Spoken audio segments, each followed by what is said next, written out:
जिंदगी को जीना आसान नहीं होता, जिंदगी को जीना आसान बनाना पड़ता है। कैसे? कुछ सब्र करके, कुछ बर्दाश्त करके और बहुत कुछ नज़रअंदाज करके। Thank you so much.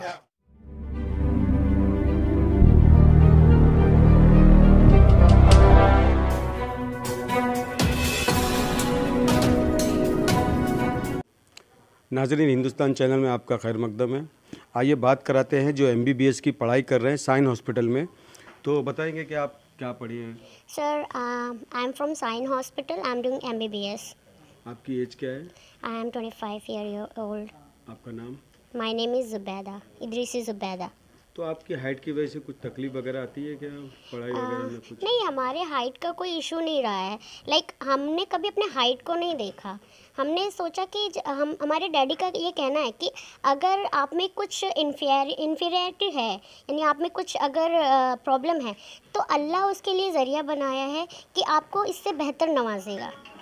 आप में जो कमियां हैं, तो उसको अगर आप पॉजिटिव वे में लेंगे तो वो कमियां नज़र नहीं आएंगी, वो पॉजिटिव लगेगा और आप आगे कामयाब होंगे इंशाल्लाह। तो पढ़ाई कहाँ से की है? मतलब शुरुआती उर्दू मीडियम है क्या? नहीं, मैं आई am from CST Allana, and then I did my 10th standard, and then I did graduation from Maharashtra College, and then I did NEET, and then the process goes and we are selected in NEET through the NEET, and now we are in Sion Hospital. आप बताइए कुछ।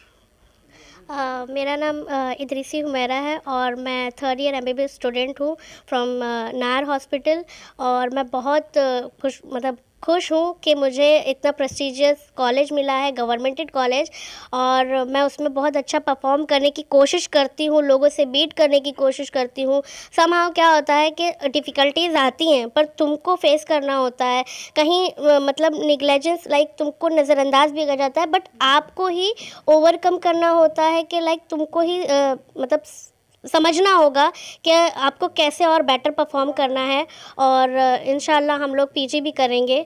और बाकी जी, दोस्त यार हैं आपके? जब जो दोस्ती यार क्लासमेट में, हाँ, फ्रेंड सर्कल हैं, बट वही है ना कि अगर आप डिफरेंट हो तो उतना कनेक्ट नहीं हो पाते, जो भी फेयर है। बट ऐसा नहीं है कोई बात नहीं करता है, सब लोग रिस्पॉन्स करते हैं, बट वो लिमिटेड होता है। हमको ज़्यादा इनिशिएट करना पड़ता है। ये क्वेश्चन किसी ने नहीं पूछा, बट आपने पूछा है जी। और वो आपके हाइट के हिसाब से और भी कुछ है कि आप दोनों ही खाली? एक्चुअली हाँ, जैसे ग्रोथ हार्मोन की डेफिशिएंसी होती है, तो अभी हमें पता नहीं था कि ग्रोथ हार्मोन की डेफिशिएंसी के बाद आपको आफ्टर 18 कॉम्प्लिकेशन ज़्यादा होंगे। वो ये है कि सिर्फ ग्रोथ हार्मोन से आपके हाइट शॉर्ट है इतना ही नहीं होता है। उसको अगर बहुत करीब से देखो तो ये मालूम होता है कि आपके जो हेल्थ इशू है वो बढ़ जाते हैं। यानी मैं जब फर्स्ट ईयर में थी MBBS में, तो मेरा सडनली चेंजेस होने लगा था, तो मैं डीमोटिवेट होने लगी। यानी ओवरवेट होने की वजह से मुझे मेटाबॉलिज्म बहुत स्लो हो गया था, तो मुझे काफ़ी ज़्यादा चीज़ों का सामना करना पड़ा। मुझे अलग अलग चीज़ें फेस कर रही थी रिगार्डिंग हेल्थ। फिर मेंटली डिस्टर्ब रहना, ये सब चीज़ें मेरा इसी दौरान हुआ, बट मैंने अल्हम्दुलिल्लाह रिकवर कर लिया है। और मैं जो है ट्रीटमेंट भी नायर हॉस्पिटल से ही ले रही हूँ, और श्रीशैल सर जो हैं अंडर उनके ही मैं ट्रीटमेंट ले रही हूँ। काफ़ी सपोर्टिव है, काफ़ी कोऑपरेटिव हैं वो। तो मैं ये नहीं बोल रही हूँ कि सिर्फ डॉफिज़म होना यानी शॉर्ट हाइट होना सिर्फ ये नहीं है कि आप शॉर्ट हाइट ही तो हो और सब तो कर ही लोगे, क्यों आपको इतनी sympathy, to be fair. But ऐसा नहीं है। जब ये हो रहा है तो उसके साथ हेल्थ इशू भी तो हो रहा है, तो वो कॉम्प्लिकेशन बढ़ते जा रहा था। तो मैं बोली जब मैं खुद ही एज अ डॉक्टर होंगी, तो फिर जब मेरा ही हेल्थ इशू अच्छा नहीं होगा तो मैं क्या पेशेंट को ट्रीट करूँगी। तो फर्स्ट मैंने यही फोकस किया ड्यूरिंग एकेडमिक ईयर में कि जो एकेडमिक मेरा परफॉर्मेंस है थोड़ा सा लो जा रहा था ड्यू टू हेल्थ इशू। फिर मैंने उस पर फोकस किया और साथ ही साथ मैंने अपने ट्रीटमेंट पे भी फोकस किया। अल्हम्दुलिल्लाह बहुत ज़्यादा मुझे सपोर्ट है। यानी वो डेफिशिएंसी की वजह से ही मुझे वो हो रहा था। Problem is that. जो लड़कियां एहसास कमतरी का शिकार हो जाती हैं, हाँ, जिस तरीके के हाथ बता रहे हैं आप, जी, उन लड़कियों को क्या कहेंगे? यही है कि अब पहले तो ये देखो कि आप में कौन कौन से प्रॉब्लम हैं, लाइक जो आप ट्रीट कर सकते हो वो पहले जाके फौरी तौर पे आप उसको कैसे भी, यानी अगर आपके पास माजरत चाहते हैं, लेकिन अगर किसी के हाथ पैर नहीं है तो उससे लेके बैठ मत जाओ, लाइक उसके लिए जैसे लिम्स होते हैं आर्टिफिशियल सिंथेटिक, वो यूज़ करो, आगे बढ़ो, निकलो, ना कि आप शर्माओ और घर में रह जाओ, हाइड हो जाओ। और अगर किसी और को कुछ और प्रॉब्लम होता है, हम लोग एक्चुअली मैं नायर में प्रैक्टिस करती हूँ, बट अकॉर्डिंगली अगर मैं किसी को देखती हूँ एज अ पेशेंट ही वो है, उसकी मम्मी साथ में आ रही है, तो मैं बोलती हूँ आपको फिक्र होने की ज़रूरत नहीं है, इंशाल्लाह वो आगे के लिए फ्यूचर बनेंगे और आप उसको एक्टिविटी बेस पे और दूसरे बेस पे उनको एकदम तैयार करो, मायूस मत हो। तो यही है कि सबको देखना चाहिए, अगर कम है तो उसमें क्या खूबी है वो आपको ही तलाश करना पड़ेगा, कोई तीसरा आके नहीं बता पाएगा। जी, आपको इंस्पायर किसने किया? ये ना बेसिक से होता है जी। ये हमारे कॉलेज ने सिखाया, हमारे इन्वायरमेंट से हमें मिलता है। लाइक पहले हमको अप्रिसिएशन स्टार्टिंग से मिलता है, हमारे सोसाइटी में लोग अप्रिशिएट करते थे। सब कभी कभी ये पूछा जाता था आपकी सोसाइटी में बिहेवियर कैसा था लोगों का, तो मेरा ये कहना है कि सोसाइटी वाले ने ही हमें अप्रिशिएट किया, तभी हम यहाँ तक पहुँचे हैं। और ये है सोसाइटी वाले जो हमसे सडन मिले, हो सकता है उनका बिहेवियर थोड़ा ऑकवर्ड हो, लेकिन सोसाइटी में हमारी सोसाइटी में उनका बिहेवियर इतना पॉजिटिव था कि हमको हिम्मत मिलते चला गया। और ना ही सोसाइटी बल्कि हमारे टीचर्स और हमारे जितने भी लोग हमसे कनेक्टेड थे, हमको अप्रिशिएट ही किया गया है, तो ये इससे हिम्मत मिलती। आगे और गोल क्या है? हाँ, और ये भी है, और अशफाक सर ने काफ़ी हमको सपोर्ट किया, वो हमारे लिए जर्नी के समझ लो एकदम टर्निंग पॉइंट थे। हम मेडिसिन लेने जा रहे थे लाइक, और तो वहीं पे उन्होंने पूछा कि आप क्या कर रहे हो, तो हमारा वही बीएससी कंप्लीट हुआ था उस दौरान।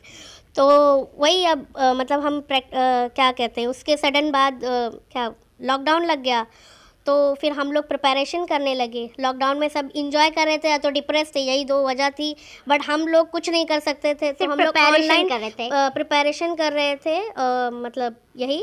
और फिर नीट में जो सब लोग पहला एग्ज़ाम हुआ था ड्यूरिंग कोविड, वो हम लोगों का एग्ज़ाम हुआ था। काफ़ी लोग सपोर्टिव थे जो बाहर यानी टिकट काउंटर और हर जगह जा रहे थे, तो अप्रिशिएट इसलिए कर रहे थे कि आप पहले कैंडिडेट हो कोविड के बाद, यानी एक ऐसा वॉर चल रहा है, आप उसमें भी निकल के आके एग्जाम दे रहे हो, ये बहुत बड़ी बात है। कोविड के टाइम पे जब हम एग्जाम सेंटर पे गए तो वहाँ पे भी तालियां बजी लोगों की, सबके लिए। क्यों? क्योंकि वो सबसे डिफिकल्ट टाइम था, लोग निकलते नहीं थे डर की वजह से जी। बट हम वहाँ प्रेजेंट हुए और एग्ज़ाम दिया हमने तो उनको बहुत ये अप्रिशिएटिव लगा कि हम डॉक्टर्स जो बनने जा रहे हैं, यंग यूथ, तो वो आए इतने सारे प्रॉब्लम्स के बाद भी। फैमिली का कितना सपोर्ट मिला?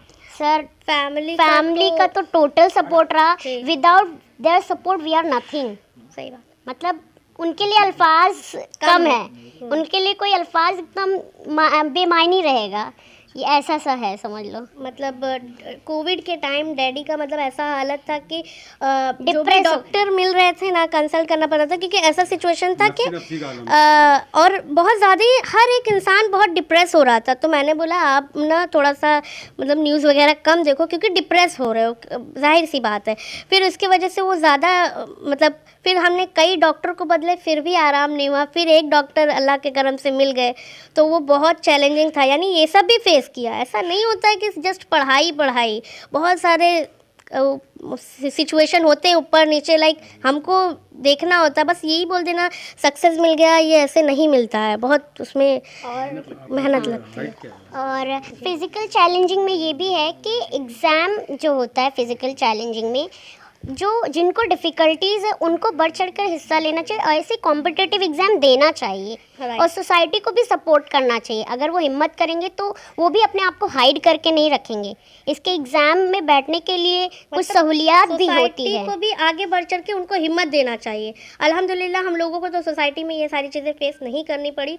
यही नतीजा है कि जो हम लोग इतना बढ़ चढ़ कर बोल लेते हैं, हिम्मत कर पाते हैं और सारी चीज़ें। जो हमसे नहीं अवेयर हैं, हो सकता है उनमें पॉजिटिविटी ना हो, कुछ नेगेटिविटी हो, लेकिन उसको हमको निकालते रहना है। अपने जहन को ही ना अपने तरीके से डील करना होता है। जिंदगी को जीना आसान नहीं होता, जिंदगी को जीना आसान बनाना पड़ता है।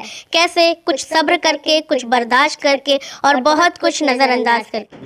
क्या नाम है आपका? एहसानुल्लाह इदरीसी। आपकी दोनों बच्चियां हुमेरा और हुमेरा जुबैदा। जुमेरा जो है, दोनों भी एमबीबीएस की पढ़ाई कर रही है। तो क्या कहेंगे दोनों जिस तरीके से वो उनकी हाइट बॉडी है उसको लेकर इतनी यहाँ तक तालीम हासिल की, क्या कहेंगे इसको लेकर? उसके लिए भाई अल्लाह ने उनको हिम्मत ताकत दिया और उन्होंने ऐसा किया।